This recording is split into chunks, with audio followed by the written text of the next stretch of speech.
Welcome back, students. In this module, we will learn about media literacy. We've been exposed to a lot of media. We looked at how much time we spend on media. It ranges to several hours. In the previous classes, we saw that we spend about 9 hours in front of television. If you're looking at someone's lifetime, Snapchat or Facebook or YouTube takes almost up to a year in your lifetime. That's how much time we're spending in media. Media is good as well as bad, but it also depends upon how we potentially use the concept of media. I think that is what is important. And let's look at few photographs and ads and see what you think of this. I think at some point you're exposed to a lot of information and materials in your day-to-day life. There are a lot of estimates that runs up to several thousands of ads that an average person is exposed on a daily basis. For instance, if you look at this one, it is an ad from Chase where they're trying to promote their Chase Freedom. They're offering you some $100 cash bonus and all that. That's fine. And the next one is you see this. This is an ad from one of the magazines which I got, and it just talks about electronic cigarettes. It's fine, and they got some offers as well. And again, this was another ad from online. It's about Citibank. They are also offering credit cards and the perks that comes along with getting a card. So on the face of it, I think it's very obvious, but I think media literacy will help you dwell detailed into the information that you're dealing with so that you can make some good decisions with what you're doing with your life. I'm not totally against media or for media, but there are media that can intentionally misleads us and misguides us, which is what we should be careful about. And the main concept of media literacy, it is nothing but it gives the consumer the ability to effectively and efficiently comprehend and utilize mass media content. For instance, I think if you, I mean, I was recently playing with a kid, and I thought she was just watching some random stuff online, but it happens to be an interactive video on PBS Kids channel where the kid was able to press on some screen on then it kind of interacts with the kid, telling her what to do after going for a potty. I thought that was a very innovative way because it kind of gives the exposure to the kids about training for life. Again, I want to share you another story. I remember usually the first day in kindergarten, the kids will make such a big fuss when the parents drop off the kids at the kindergarten and the childcare. But one of my friend's daughter, she was really excited about that, and every other kid was crying, and she was happily walking into the childcare. And I think I was kind of startled, and then she told me we kind of conditioned her much before the start of the childcare. We showed her a lot of information and books and materials, what happens about this girl who's excited about her first day in childcare or in school. So sometimes media will help the kids grow up to be a very confident person, and sometimes it can also take away the person's confidence as well. We looked at in the chapter on magazine how we poorly rate our body image because none of us think we are really up to the standard. We always rate ourselves very less because of how the media portrays the standards of beauty and body image. They think being slim is beautiful, and being fat or heavy is supposed to be considered not so good and bad. So again, media can completely mislead us and misinform us, and sometimes if we really have the skill sets, we can really use media efficiently. I mean, without media, I think our life can become miserable, but at the same time, it also be more powerful if you know how to tap the power of media, and that's what we are going to pretty much do in this module. So let's get started with our first skill set. We discussed about media literacy. It is the ability to comprehend and utilize information effectively. And there are also a lot of skill sets that you should develop to kind of be a media literate person. And one of the first important skill set is the ability and willingness to make an effort to understand content and to pay attention and filter out noise. Again, you must be asking me this question like, how is it possible that I should be paying attention to everything?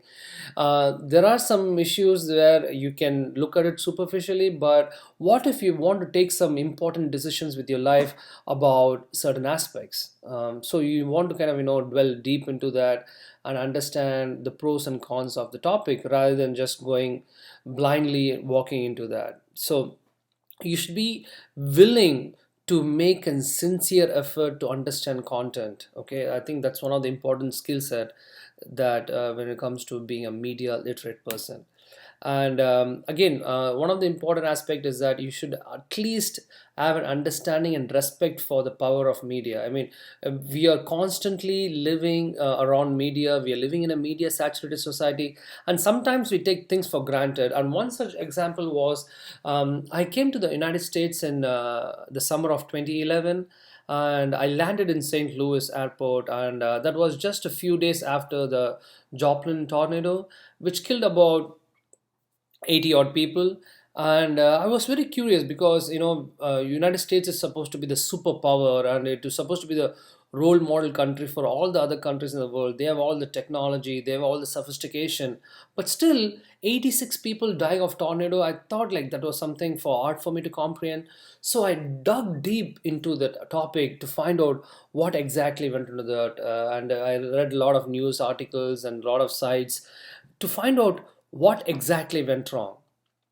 And this was the reason I found out people did not care about the message that was given to them. I think before the onset of the tornado, there was a local siren ambulance which went around saying, asking them to move to a safe place or move to a basement so that they can escape the tornado. And some of the people, they thought like, oh, this is the regular stuff that they give all the time, it will just pass, it won't come to us. But then those people who heeded for the warning messages survived, and those people who thought like no, they will take a risk, they pretty much perished in the aftermath of the tornado. So again, sometimes we don't underestimate the power of media. Sometimes when media says some things, we also need to pay close attention to it. And sometimes media also misleads us. That's what the problem is. When to trust media, when not to trust media. And that's a skill set that you should develop over a period of time. You cannot develop it overnight. It requires a lot of sincere effort. As I told you, it is the ability and the willingness and to kind of understand the content and respect the media messages rather than just kind of ignoring the messages that you see in the media as well. And one of the other important thing I want to talk to you is about the skill set. You should be having this ability to distinguish emotional from recent actions when responding to content and act accordingly. Lot of media content, it kind of okay, when was the last time you shared something on Facebook or Twitter or on Instagram? Think about it, and think about why did you share that.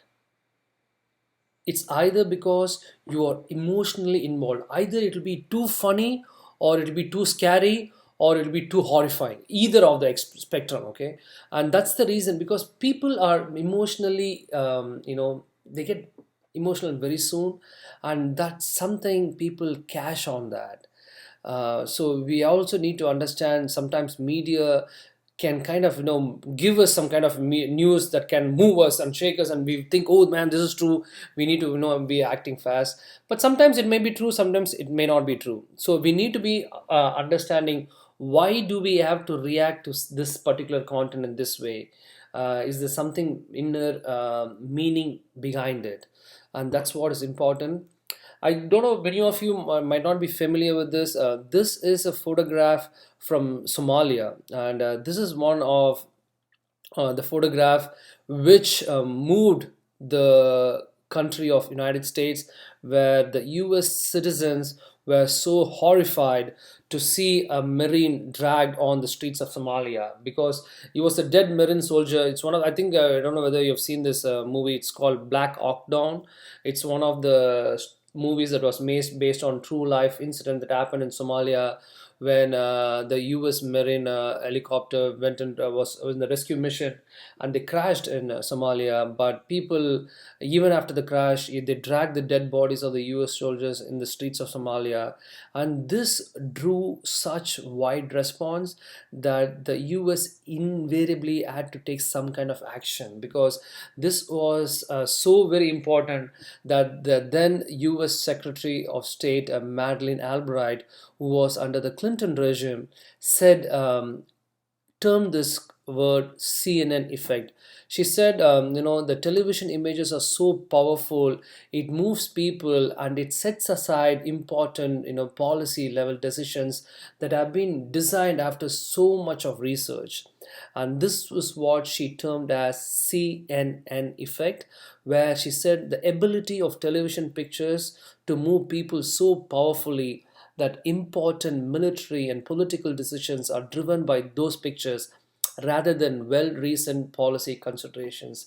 And this was the qualm of Madeleine Albright, where she felt that they wanted to rescue people in Somalia, but rather it kind of backfired, or because of the images that was portrayed on the TV, that there was so much of uproar against this particular U.S. decision to intervene in Somalia. They had to pull back from that rescue effort in Somalia. So again, how some pictures and images can completely shadow the importance or the gravity of the bigger picture that's happening in Somalia. There are like thousands of people who are being kind of caught in crossfire between armed rebels and government forces. So these are some of the things that we should keep in mind, how some images can be so powerful and how sometimes it can set aside well reasoned foreign policies. As you all know, when Osama bin Laden was captured, and after he was killed, his body was dropped in the somewhere in the Arabian Sea. Nobody had even a single picture or footage of that. You know why? Because they knew these images could be used for propaganda against the United States, and that was the decision they said in the Situation Room, where Obama and all the other top generals, they decided like, no, we should not release any material to the public because this is such sensitive and classified issue. It has to remain confidential, because that's what is the power of images. And there are so many stories I can tell with you, but since we have time restriction, I'm going to just stick with this particular story. And the next skill set that is important for media literate person is you should be having this general idea of how certain programs work in the first place. Rather than just watching programs, we should also know the conventions of certain programs, and we need to understand when they are mixing it with humor and when they are being serious. Let's look at this example. Okay, many of you must be familiar with the Daily Show, Trevor Noah, and the show by Stephen Colbert, and the show by John Oliver. I think it's a fantastic way of talking about current events to people. And a lot of people think these guys are journalists, but actually they are kind of comedians who make satire and make fun of things around them. And people really think these people are someone they can really trust. But you need to know this is meant to be in a comedy and a humor based show rather than serious political shows. For instance, if you look at something like this one, where we are talking about no ABC News or NBC Nightly News, we having all this journalists who are being giving us serious news. And if you compare Trevor Noah or John Oliver or Stephen Colbert on these kind of shows, you need to understand which one are serious based shows and which one are serious, but also they mix a little bit of comedy and humor. And that's sometimes people don't kind of get that. And we as a media literate person should know the dynamics of the concept of a show and what the show is all about, rather than just believing everything on the face value of certain programs. So we need to have the ability to understand the inner working of certain shows. And see, they mix fun and seriousness. And in this case, they mix only, they just say give serious news. So we need to really understand how things are presented on certain platforms. And again, we also need to know the knowledge of the internal language of various media, and the ability to understand its effects no matter how complex it is. And one such example I can give you is, let's look at this, okay? I know many of you must be familiar with this American Idol. I think it started way back in the early 2000. I think right around from 2004 to about 2010, it had a kind of a television rating of up to like 35 plus million people across the country used to turn into and watch the show. But I think off late the ratings of the show has come down. They're trying to make it more, they're trying to package it in such a way that they can attract more audiences. But the show is still very much on. And what do you think of this particular show? I mean, just look at this image, and what do you think? What are the things that you can think of? Of course, I mean, Jennifer Lopez is one of the most, fascinating personalities. We like her for singing and other assets. Pun intended. So when you look at this, I think you might think, okay, it's an American Idol. These are the three judges who kind of go through all the stuff and select the best singer for one season. But if you look closely, oh, Coke is dominating the entire frame. I think a common people may not look at it, but Coke is the sponsor of American Idol, and they want to make sure the 35 plus million people who are tuning into the show every season are exposed to the material. Even judges, popular judges, drink Coke and make decisions that can alter some people's life. So this is how it has so much of significance. You might think it's just a cup with Coke, but it has more significance because it is exposed to us subconsciously over a period of time. And I mean, that's why Coke is something that's so popular among the teenage people, that the concessions and all the other places are filled with Cokes, the different kind of Cokes, Pepsi, Mountain Dew, Sprite, and all that, which is not actually healthy. Because, for instance, one of my friend's kid, he says he doesn't want to drink Coke. Rajvi, there is about 8 to 10 teaspoons of sugar in a Coke bottle, and which is more than the recommended intake of sugar in daily requirement. So that is something like, startling, because a guy who is just like 11 years old, he knows about the content of Coke and he doesn't want to drink, and he doesn't want to have a sugar rush. But how many of us are aware of this? So this is what, as a media literate person, we need to understand how certain companies and brands are trying to promote themselves subconsciously through this kind of placement. And this is what is very important for you all to keep in mind. I mean, you all must be familiar with this figure. I think he's one of the most popular Bond, James Bond, Sean Connery. There are many people who have actually played James Bond: Roger Moore, Timothy Dalton, Pierce Brosnan, Daniel Craig, and this list is endless. But he's one of the most popular. I think recently Roger Moore died, and he's still Sean Connery is still very much alive. He's a Scottish guy. And what do you think of this picture? Yeah, I think he's just kind of posing in front of his car. But if you closely watch a James Bond movie, it is a complete ad-oriented movies.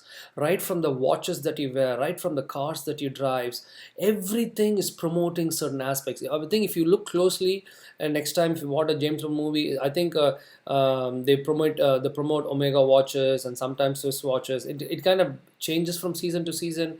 And this is a DB5, and I think recently it went for sale, which was used in this particular James Bond movie. It went for a whopping $4.7 million. Um, Again, so this is how movies kind of sometimes they boost the value of certain goods, which is like more than the real face value of these cars. Okay, do you think this car is worth $4.7 million? If anyone's going to sell it, if you and me are going to sell it, it's not going to be worth even a few $1,000s. But since it was featured in one of the Bond movie where he is driven along with the famous stars, and the price of this particular car goes up significantly, several thousand dollars. So again, that's what is called product placement. This is something that many movie makers are incorporating in their movies, where they subtly incorporate all these things so as to promote a movie.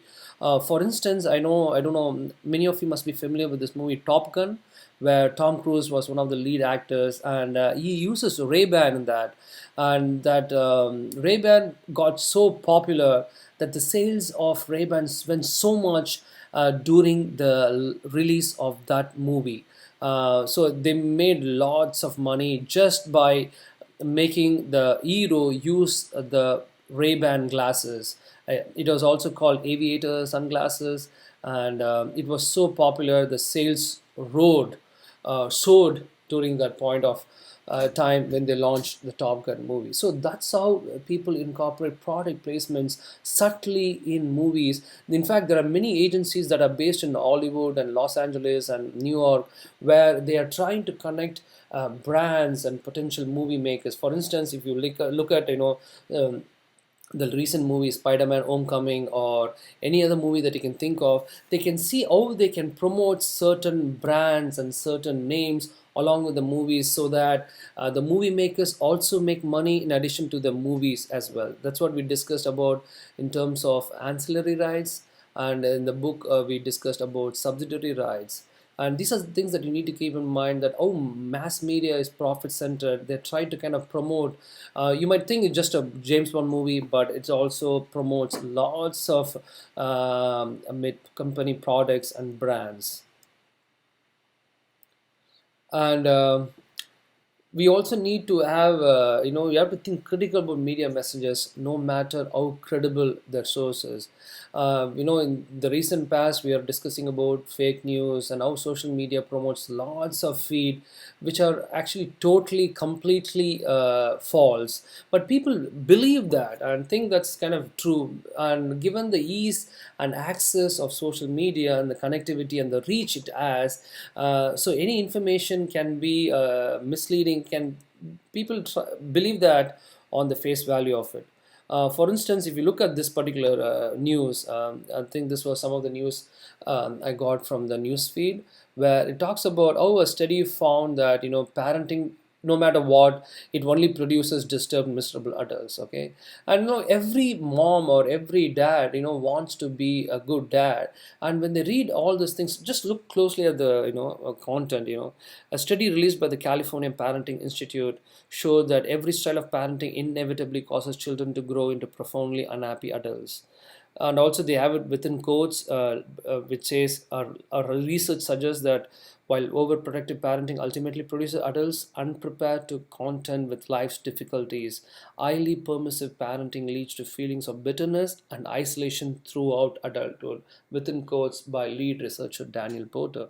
So we look at in the face of it, yes, there is an institute called California Parenting Institute where they are known for doing all this, but this is completely fake, and there is no such lead researcher as Daniel Porter. And after this was popular on Facebook, their institute was flooded with so many calls and information about what exactly is the research. They want to know more about that, and this is what happens. So these are something that was intentionally done to mislead people, just to kind of satire and to make kind of humor, but people don't get it. Some people who are very shrewd, they understand, okay, I mean, it doesn't make any sense at all. There is no such things as lead researcher Daniel Porter in that institute, so they'll be able to kind of pay some attention and weed out that this is completely thought credible. But if you look at it, it gives you volume 50, 47, issue 50, gives you kind of a very journalistic approach in terms of presentation and in terms of the photographs. So these are the things that you should not fall for, and that's what is media literacy is all about. It is the ability to efficiently and comprehend media information so that you make use of it, and rather don't let them use you. I think that's what is key to keep in mind. So coming back to the stills that we discussed in the beginning of the class. So we looked at this particular one. Okay, let's see what you see in this picture.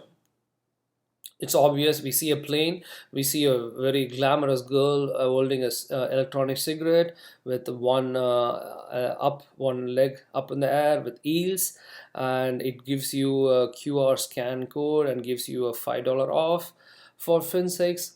But as a media literate person, we looked at many skill sets.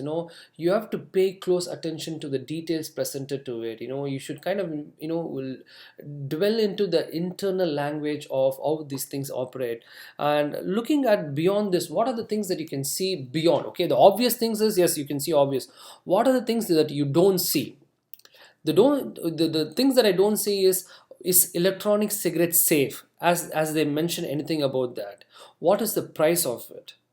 And why are they promoting this girl? Why are they not promoting any other man? So you need to have this approach of you accessing this from multiple point of view. How will a teenage boy look at this magazine? How will an African American boy will look at this magazine?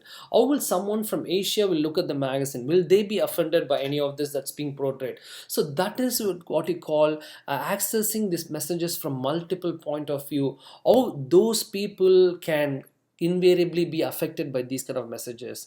That's very critical. So you don't just fall for what is in the picture. What is not in the picture only you should be particularly focusing about. Is electronic e-cigarettes is they're saying it's also has the same impact in terms of the regular cigarettes.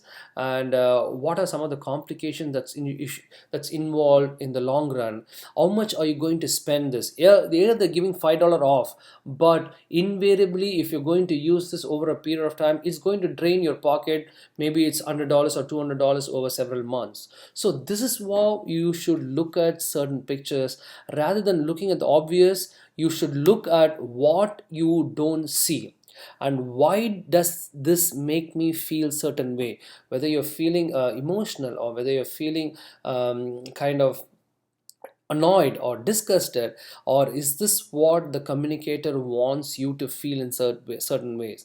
And that's what is key for you to understand, that we also need to look at the underlying impact of these messages rather than just looking at the face value of it. Who are this company? Is the company brand new? Are the company credible? Are they been in this business for a long time? So these are the questions you need to ask yourself. Okay, let's look at Chase. Okay, we looked at Chase Freedom. Okay, let's ask the same question. What are the things that is obvious to you? Okay, yes, it's a Chase Freedom credit card. They're going to give you $100 bonus cash back and all the stuff.